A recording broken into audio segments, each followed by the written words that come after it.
ایک عمر رسیدہ بوڑھے کا واقعہ ہے کہ اس نے ایک کم عمر لڑکی سے نکاح کیا۔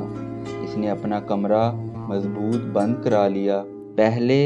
اسے آراستہ پہ راستہ کرایا اور تنہائی میں اس کے پاس بیٹھا۔ دل میں اس کے لیے محبت رکھتا تھا، لمبی راتوں میں بھی نہ سوتا اور ہمہ وقت خوش گپی کرتا، لطیفے سناتا اور اسے خوش رکھتا تھا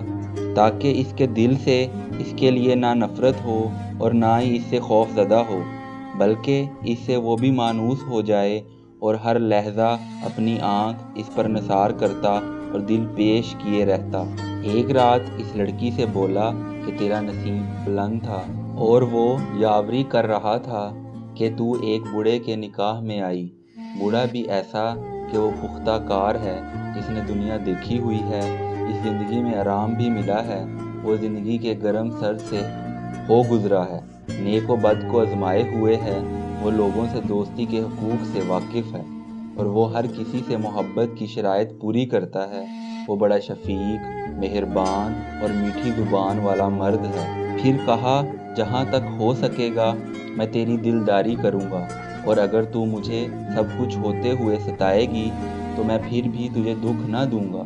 اگر طوطے کی مثل تیری خوراک میٹھی چیزیں ہوں گی وہ مہیا کروں گا، اور تیری خدمت میں اپنی پیاری اور عزیز جان بھی قربان کر دوں گا۔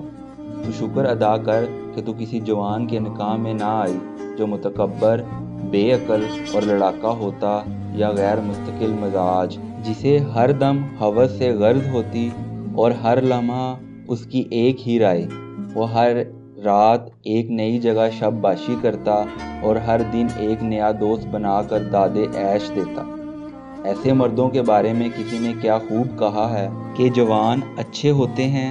خوبصورت ہوتے ہیں، مگر کبھی کسی کے وفادار نہیں ہوتے۔ اے دوست سن، بلبلوں سے وفاداری کی امید نہ رکھ، اس لیے کہ ہر لمحہ ایک پھول سے دوسرے پھول پر جا کر چہکتی ہیں، لیکن بوڑھوں کی جماعت عقل مندی سے، تمیز سے زندگی گزارتی ہے، نہ کہ بیوقوفی اور جوانی کے مست تقاضوں کے مطابق۔ بس اپنے سے بہتر کی تلاش رکھ، اس کی رفاقت غنیمت جان، اس لیے کہ اپنے جیسے کے ساتھ عمر برباد کر دے گا۔ پھر بوڑھے نے کہا، میں نے یہ باتیں اس لیے کیں کہ میں سمجھا کہ شاید اس کا دل میرے قابو میں آ گیا ہے اور وہ گویا میری شکار ہو گئی ہے۔ سب باتیں سن کر اچانک درد بھرے لہجے سے سرد آہ کھینچی اور کہا، جس قدر باتیں اور مجھے رام کرنے کے کام تو نے کیے ہیں، ان سب کا میری عقل کے ترازو میں وزن کرو تو وہ اس ایک بات کی برابری بھی نہیں کرتا جو ایک دفعہ میں نے اپنی دایا سے سنی ہے، وہ یہ کہ جوان عورت کے پہلو میں اگر تیر آ لگے وہ اس سے بہتر ہے کہ ایک بوڑھا آ کر اس کے پاس بیٹھے۔ جب عورت مرد کے سست اور ڈھیلے ڈھالے جسم کو دیکھتی ہے، جیسے روزہ دار کا پچھلے وقت کا لٹکا ہوا ہونٹ، تو وہ بول اٹھتی ہے کہ وہ بوڑھا تو ایک مردہ ہے اور منتر تو سوئے ہوئے پر چلتا ہے۔ حکماں کا کہنا ہے کہ وہ عورت جو مرد کے پہلو سے ناخوش اٹھے گھر میں فتنہ اور لڑائی کا موجب ہوتی ہے۔ وہ کمزور بوڑھا جو اپنی نشست سے اٹھ نہیں سکتا، وہ کسی سہارے کے بغیر کب سیدھا ہو کر چل سکتا ہے۔ بس اس لڑکی اور بوڑھے میں ازدواجی زندگی کے لیے موافقت کا امکان نہ تھا، ان میں جدائی کی نوبت آ گئی۔ جب عدت کی مدت گزری تو اس لڑکی نے اپنا نکاح ایک وسیلے جوان، بد مزاج، مفلس اور بد عادت کے ساتھ کر لیا۔ وہ اس کے ظلم بھی سہتی، غصہ برداشت کرتی، رنج و مصیبت کو خاطر میں نہ لاتی، اور جوان سے نکاح کر کے اللہ تعالیٰ کی نعمت کا شکر اس طور پر کرتی کہ اے اللہ تعالیٰ، تیرا شکر ہے اس دردناک عذاب سے چھوٹ آئی اور اس دائمی نعمت میں پہنچ گئی ہوں۔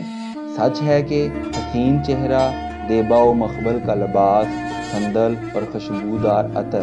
رنگ و بو اور ہوس، یہ سب اشیاء عورتوں کی زینت ہیں۔ مردوں میں طاقت اور مردانگی سب زینتوں سے بڑی زینت اور نعمت ہیں۔ وہ جوان کے ظلم اور اس کی بد مزاجی سہتی، مگر مرد کی مردانگی پر نازاں ہوتی۔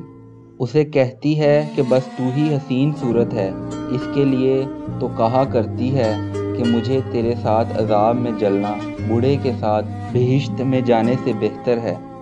خوبصورت کے منہ سے پیاز کی بدبو حقیقت میں بدصورت کے ہاتھ کے پھول سے بہتر ہے۔